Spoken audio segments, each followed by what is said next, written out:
It's morning thunder here. Desert thunder in the morning thunder in the desert. Whatever whatever you want to call me, it's thunder, but AKA Wakia.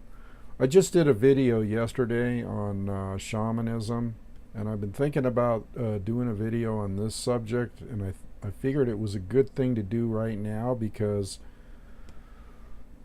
it has a close correlation with shamanism, and I'm naming this video Twin Energy People. Twin Energy People, meaning people that are in complete touch with both energies of yin and yang within themselves. Sometimes this is cultivated through practice, other times it is something that people are born to naturally. Okay. Now, there's a lot of confusion surrounding this subject here, and there's a lot of prejudice, and I'm stepping into a fire bed here of controversy, but I'm here to straighten things out. Now, you've heard of two-spirit people, I'm sure, which has to do with tribal people that the other tribal members kind of scratched their head at first and didn't know what to make of it until they figured out what it was. Two-spirit people, well, that term was coined in the 1900s, long after the Wild West, long after most of the tribes were starting to be stuck on reservations and that type of thing. But two-spirit people were often looked at as supreme holy people. Somewhere along the line, as is inevitable, a lot of the a lot of the truth regarding these people got bastardized or got used by other groups, or other groups thought they knew what these people were and so latched on to them. Excuse me. I have a little orange juice here.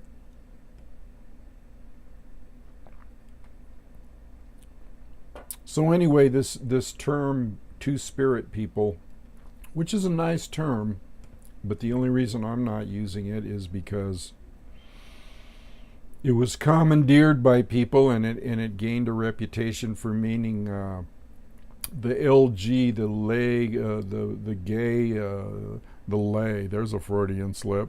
The gay lesbian community, transgender people, who I have nothing against, but they latched on to this concept of the two-spirit person, which the Lakota sometimes call Wink T, and a lot of different tribes had different names for these people. These people, let me just set the record straight here. These people were not gay, okay? They were not homosexuals. And that's where I'm going out on a limb, because a lot of people want to think they are. Well, they were there homosexuals? Were there people in the tribes? Well, that's not an area I'm going to talk about right now, because I don't know a lot about that. But what I do know is that there were people that had two spirits or two souls, and one of them was yin and one of them was yang. And the yin was female and the yang was male. And it was kind of like an equal balance, as opposed to somebody being more predominantly male with a little bit of female or yin, or somebody being predominantly yin with a little bit of yang or male. They were more equally balanced people. They could tap into either side, and there wasn't a whole slew of them. Let's get that straight. There wasn't like hundreds of thousands or even hundreds of these people. They showed up in tribes And most of them were consulted by the chiefs, the people. They were revered. They were given special attention to. They were sometimes feared because they had a different outlook, okay, and probably a more balanced outlook towards life in general and the matters of life. And not only that, but they were seers and fortune tellers and prophets and medicine people. And so they were a mysterious lot. And it is said that some of them dressed with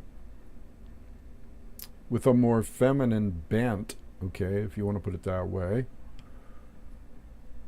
But natives, as a rule, dressed in a fashion that was kind of like, what do they call that today? Dual gender or dual. They wore a lot of feathers, and they fixed their hair, and they were very cognizant of war paint and looking good and that type of thing. And a lot of Indians do look like they have a strong feminine energy, which is fine. It's beautiful.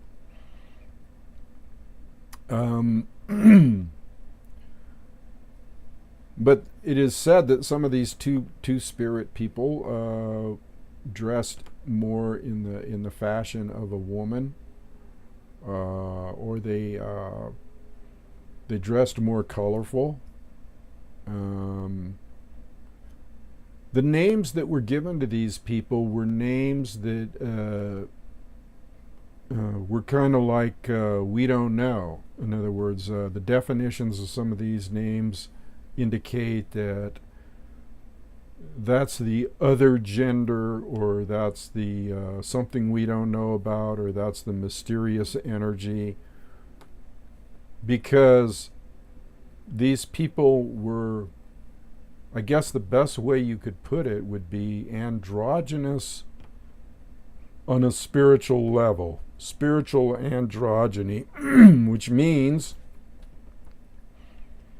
that they're tapped into the yin and yang energies of the universe. Now, all kinds of ancient traditions, including Tantra,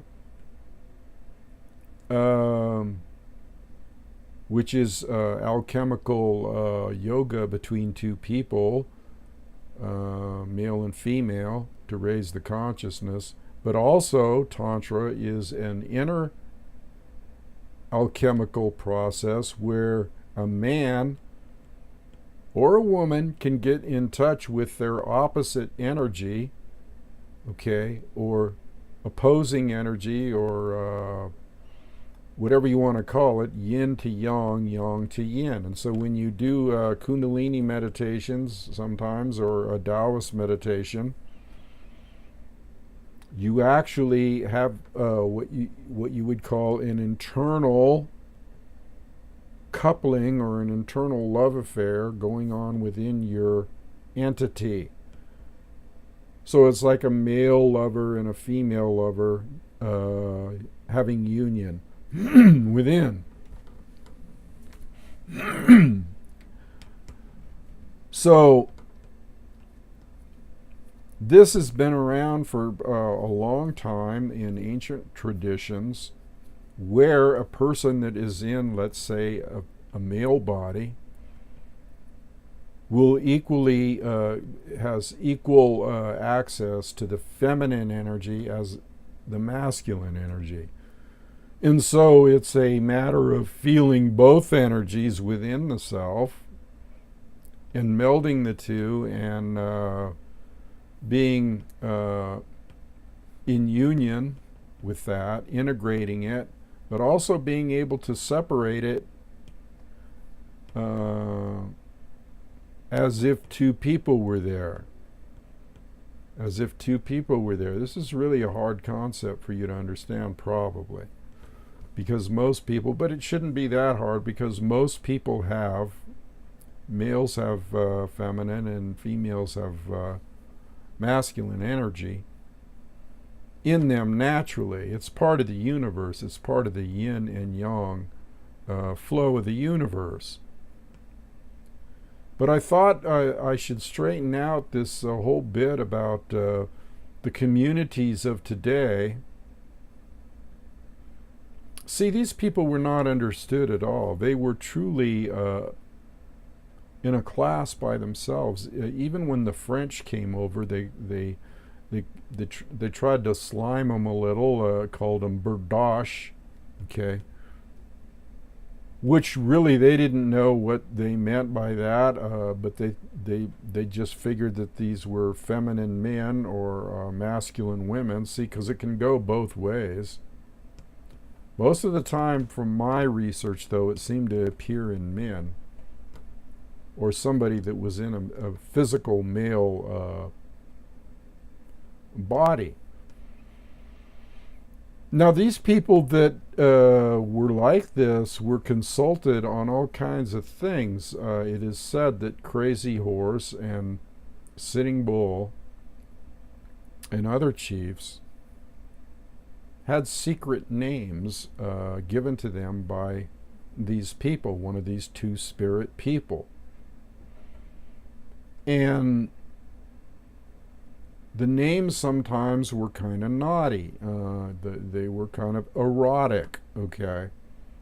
And whether this was out of jest or to make them smile or to make them realize their own sexuality or whatever, most of these chiefs would not ever mention what their name was that was given to them by a wink tea or one of these people. They were considered high shamans. They were considered the highest of the enlightened ones. And anybody that was anybody at all wanted to get a name from them and wanted to get counsel from them. And some even wanted to live with them, okay? Some even wanted to live with them, and some did live with them for periods of time and learn from them. And who knows what went down with that, but you have to realize that it's out of the sexual context here. Mainly, this is a spiritual context, okay? It's a spiritual context where the energy or the divine wisdom came from seeing both sides of the issue, and there's something about being balanced out that way that gives people additional insight into the opposite sex or both sexes, or how the feminine and masculine works, or how the feminine and masculine thinks. And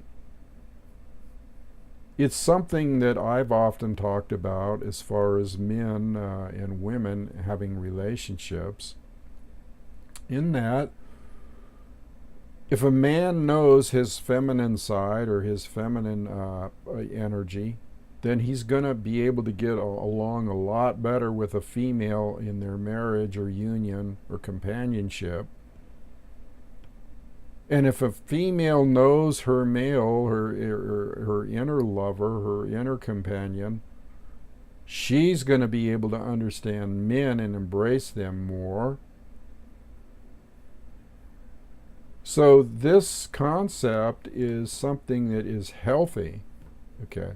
Something that is beneficial to people. But the thing that kind of bugs me is that anytime something like this appears, okay, in, let's say, native history or tribal history, people immediately, for their own agenda, okay, latch on to this concept of, let's say, the gay community or the transgender or whatever. They'll latch on to this to bolster their legitimacy, or their, not that they need legitimacy, but some think they do, um, or to bolster their agenda. Okay. And in doing so, they reach to a tradition, and it becomes bastardized, no pun intended. It becomes not as pure as what it really was. And that's what concerns Thunder. That people know the truth about this, because, it's not like, oh yeah, those people, they were gay, or they were homosexual. No, that is not the case. And I'm just here to set the record straight on that. Now, I'm not going to sit here and say that no sex acts with the opposite sex, or the same sex, let's say. But see, you can't look at it that way, because they were referred to as the other gender. Okay. They weren't female or they weren't male, these people. They were androgynous, and they were another gender. That's what the other people of the tribes looked at them as. Another gender outside of what we know about. A special kind of people. A people that are wise beyond anything that we can imagine. And that's the concept that they looked at these people with. Not that they were,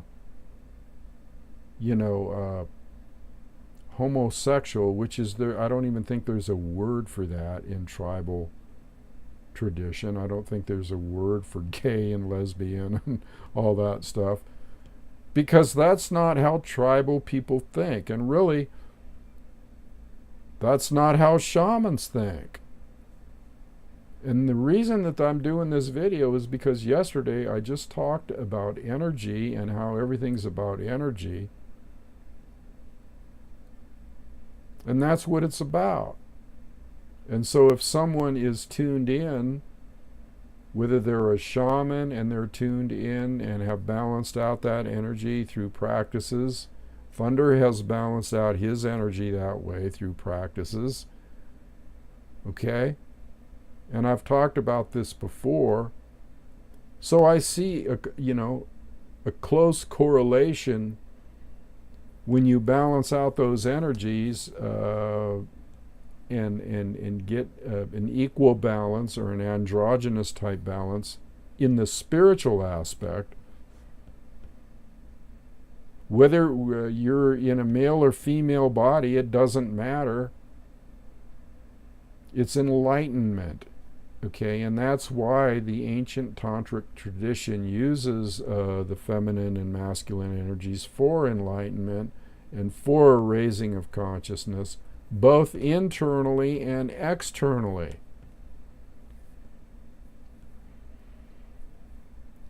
So it is said that these people sometimes had two people in them. And what a beautiful thing in a way, because, and I even kind of wrote a book, a twin soul book, called Emergence, about two people, a male and a female, young native people that were actually at birth were one person. Before birth they were one spirit, and then right before they were born they split off into two spirits, okay, and were born, and then later on in life they met, okay. And so they were like a two-spirit person, okay, that was separate spirits and physical bodies coming back together. See, Thunder's way ahead of the game on all this stuff. He thinks in that direction. And none of this stuff can be associated with the low mundane level that some people want to reach back into tradition, into traditional peoples. And even the natives of today do that.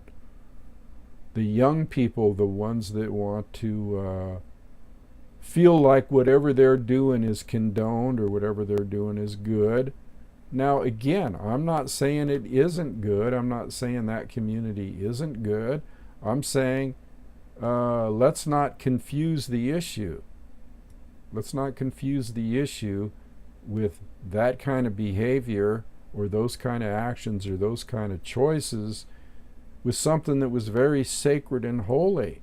Now, I know I'm going to get a lot of flack for this because it's the same thing all the time. Misunderstandings, but the truth is the truth. And the complexion of this sort of thing has nothing to do with what's going on today with masses of people choosing, to be transgender or gay or whatever label you want to put on them, or that they put on themselves. That's a whole different thing, because most of those people exhibit one energy in their body, and it's attracted to another energy. Okay. So there can be like a male body that has predominantly female that's attracted to another male that's predominantly male. It's all about energy.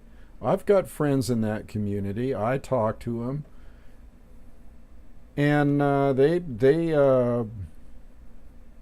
they just laugh because I put them in a corner sometimes. Like one time I asked a friend of mine that's a woman that has gone both ways, bisexual and with women and with men. And I was having a nice conversation with her one day, and I was saying, it's all about energy. It doesn't really have anything to do with what you think it does. And she goes, really? And I go, well, yeah. And I said, what if there was a man? Okay. What if there was a man?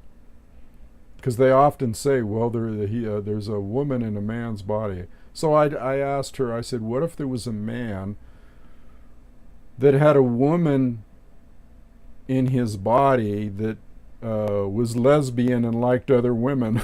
What would that be? Normal?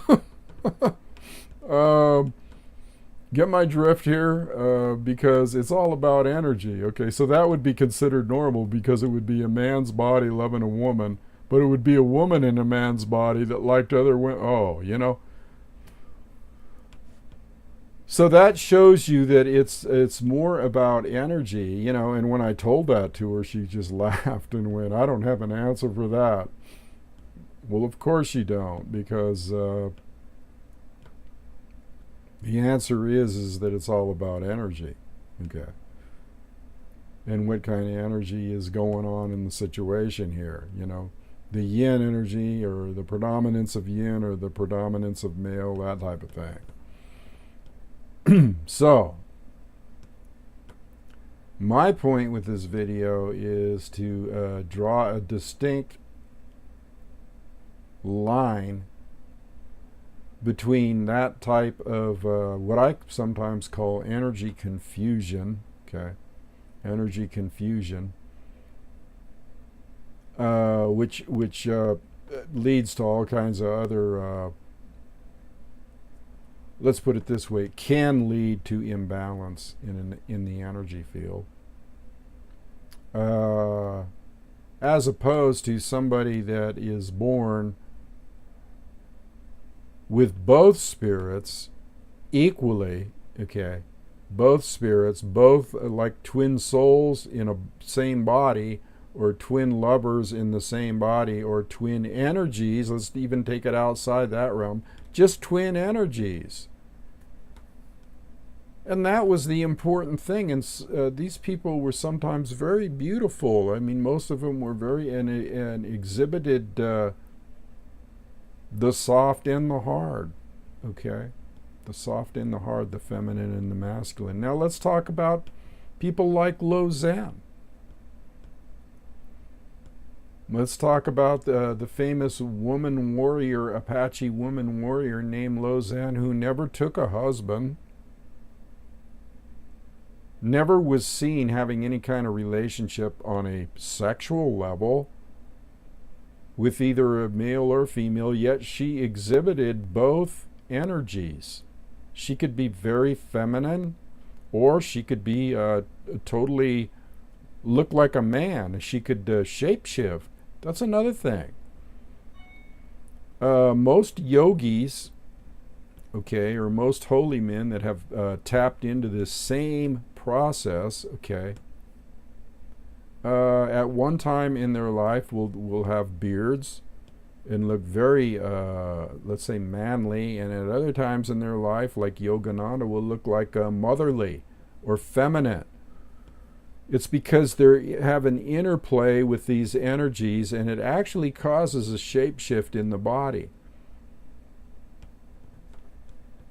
And when you do, let's say, Kundalini yoga, which is the it's defined as the divine feminine, that takes over your energy system and balances it out and goes through, and it's incredibly nurturing. But it also has the snake, or the coiled energy, the Kundalini coiled energy that rises up the spine and goes down the front of the body and goes up the back, the Du and Ren channels, and man, that'll put you through all kinds of changes once you get that going. And people, there are many hundreds, even thousands of practitioners of Kundalini yoga and Kriya yoga that go through, when you go through this, you go through exactly what I'm talking about. And I've been a practicing meditator for years. Thunder has first-hand information and is familiar with everything that I'm talking about here. Let's put it that way. So when I look for a person, a female, okay, a feminine body, being is that I'm in the masculine body, or that entity. Personally, what I look for is a female that is completely in touch with her male energy, warrior energy, whatever you want to call it. Like Lozan, the Apache warrior woman, that could be just as much of a warrior and warrior-like as any man, okay? And a lot of these people did take men's roles, okay, and even went out in hunting and gathering and took the warrior role, but could go right back home to the lodge or the village and just as easily take the role of cooking and sewing and doing that type of thing. I find this a beautiful thing, and I look at this as a twin energy soul experience. Twin energy soul. And with this melding of these energies, again, it becomes, if you're born this way, you automatically have a higher consciousness or are enlightened. From all accounts, by all the people that went to these individuals in tribes for special names for their children, foreseeing the future, wondering how a battle is going to turn out, wondering what to do in their life, and this person affecting a cure on them. So I just thought that I should enlighten some people as to the nature of this whole thing, rather than letting it go down in history as, oh, they were this or they were that, which is on a much lower, much more mundane level, okay, than what these people really were. The two-spirit people, I don't like that word because, again, that was adopted. I like the word two spirits because it does describe it. The only reason I don't like it is because it was adopted by a group of people for an agenda. I like twin energy or twin energy soul or shaman or shamaness or who needs a name if you come into contact with one of these people? Who needs a name? All you have to know that these people are balanced beyond belief. They're not pigeonholed into any one role that they have to play, one gender-specific role, and can shape-shift back and forth to anything that they choose. And with that gives them an expanded view of relationships, male-female relationships, because they're both, okay, relationships with the yin and yang energy of the universe, with animals. I mean, it covers a whole shitload of things, people. And so, just my personal opinion with the research that I've done on this subject and my personal experience with my meditation techniques and my inclinations, I find this a very healthy thing and not to be confused with anything other than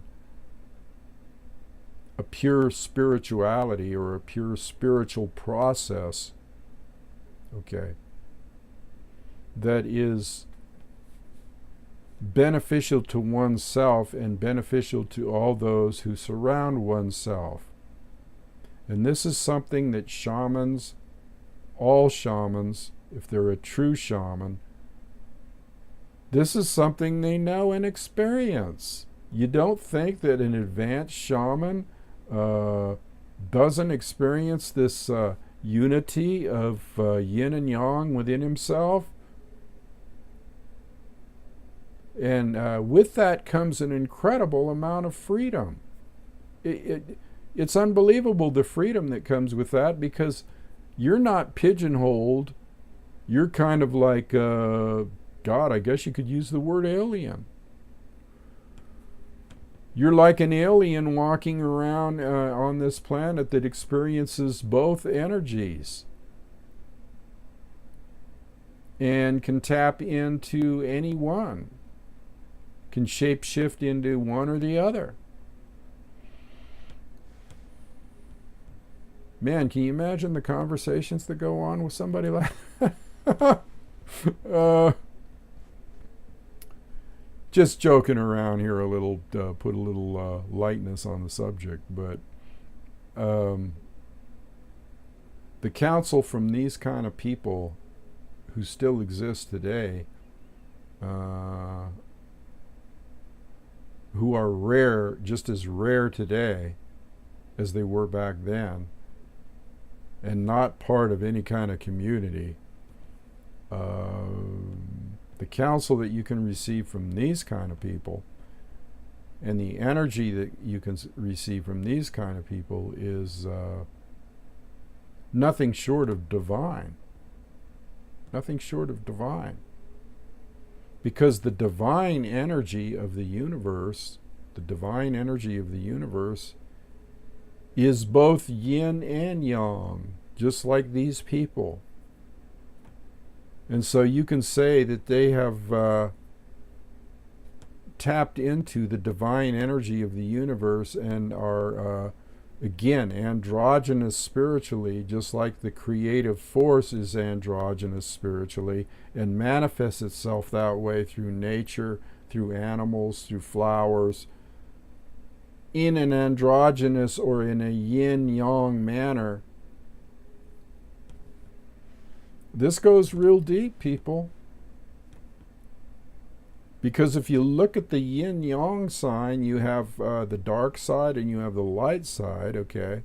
But within the dark side, you also have a little dot of light, and within the light side, you also have a little dot of darkness. So there's a small bit of yin and yang and a small bit of yang and yin. And this is a circular flowing thing, okay, around and around and around, with all this stuff melding together, okay, in a whirl, okay. That's what the universe is composed of, this very thing.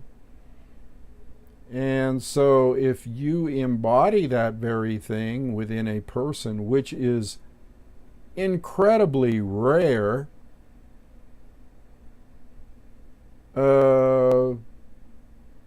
it's godlike. I'll go out on a limb and say it is godlike. It is creator-like.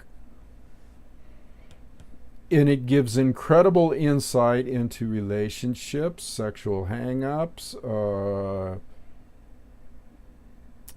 forces that drive us, the procreation drive, everything. Everything. It covers everything because that is the whole of the universe, and it's within a person. In fact, all people that aspire to be shamans, that aspire to be medicine men, that aspire to be have an enlightened state of consciousness, a raising of the consciousness and a raising of the frequency, they must go through this for that to happen. They must meld the male and female energies, the yin and yang energies, and exhibit that and be able to control it and balance it. Now, the real beauty of this thing is, let me talk about Tantra here for a minute. Let me talk about two people, a male and a female, that come together and both exhibit this almost uncanny ability to be androgynous on a spiritual level. When they do the tantric sexual yoga connection, which is the two people facing each other coupled with tongues touching, can you imagine the insane exhilaration that comes about if two people are balanced out, because one person's yin will be with the other person's yang, and the other person's yang will be with the other person's yin. Okay, it's like having yin for yang and yang for yin. There's almost like four people, four energies, and that's a sacred number, 4, isn't it? In the tradition of the tribal people, that's the key to holy, to Wakam. So anyway, if you get my drift here, you can see that this goes way, way beyond the pigeonhole that some people want to try to put this in. So you have an array of shamanistic activity, a wide array. And this has to do with, this all has to do with not that lower mundane same-sex, like in same-sex or whatever, which is all rather mundane. Even all of it's mundane in a way when you get into this higher sexual realm or higher energy realm that supersedes or bypasses all that. Then you're free, okay? But I just want people to know. Now, if anybody out there wants to research their group, okay, whatever their group is, that and try to research things and identify with people that acted that way, then be my guest. I'm sure you'll dig up something, but let's not dig up people that were really hard to figure out, even in that day, and couldn't put a label on them, and they did things that were quite out of the ordinary with dress and everything else. But see, to them it didn't matter because they delved into both sides.